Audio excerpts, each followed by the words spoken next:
Now, tutorials. This is where you position yourself as the expert.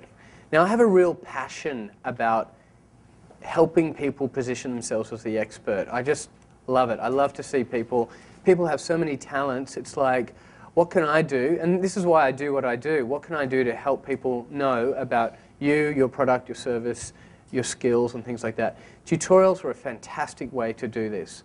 And it can be a very simple thing. You know, I mean, obviously I'm in the video production game.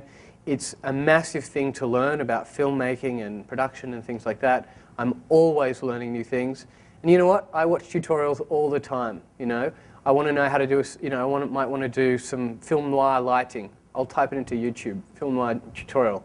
It'll be out there, you know. And these are the things where, again, your expertise, people will want to know about.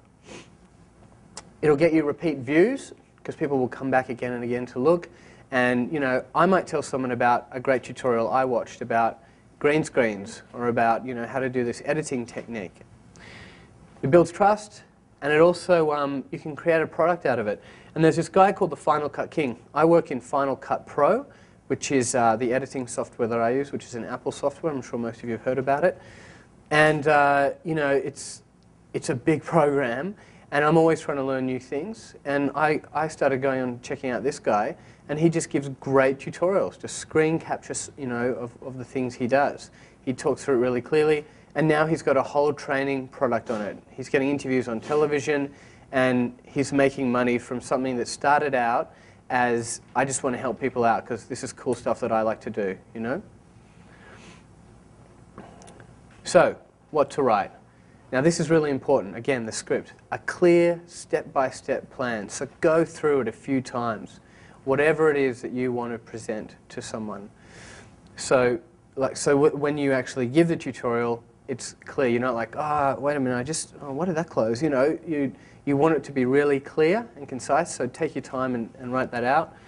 Think about how it's going to help people. And again, this is about that first act, setting it up, going, you know, if you know how to do this, then this is going to help you do this. Or, you know, it's going to help you achieve what you want to achieve. Keywords, and this is also good for SEO. So include in your video talking about... maybe you can help me here, Dave, like in terms of talking about like specific things that are to do with that industry or that product or that service. Yeah. Under the section where I go through video distribution, I'll go into great detail on keyword selection and how to make sure you get it in front of the right people. Yeah. And then where to find out more. Because, you know, you're going to make 5, 10, 15 of these tutorials. Or maybe you can subscribe to my YouTube channel, and every time I make a new one, you'll be the first to know. Interviews. Now, we've talked about being... Oh, do you have a question, Tim? Yeah. I know. YouTube, are there, I don't know what you'd call it, but are there folders? Because what you're doing here is creating a whole lot of content around a whole lot of different strategies, if you like, so interviews, tutorials, Q&As, FAQs. With your YouTube channel, can you actually have sub-channels or folders where... You can have playlists, and that's where you can put them in. Like, ultimately, they'll all show up, like in the main body of it, but you can have a playlist of all your tutorials or all your interviews or things like that you have. Right, and you can label it. Yep. Sweet. Yeah. And yeah, we do it with everything that we create for Melbourne SEO.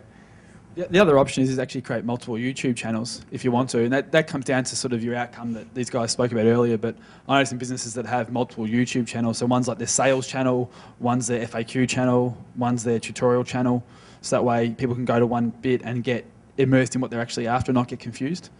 So that's something you might want to consider as well. It just comes down to your marketplace and what you're trying to do, so it just comes down to your particular outcome.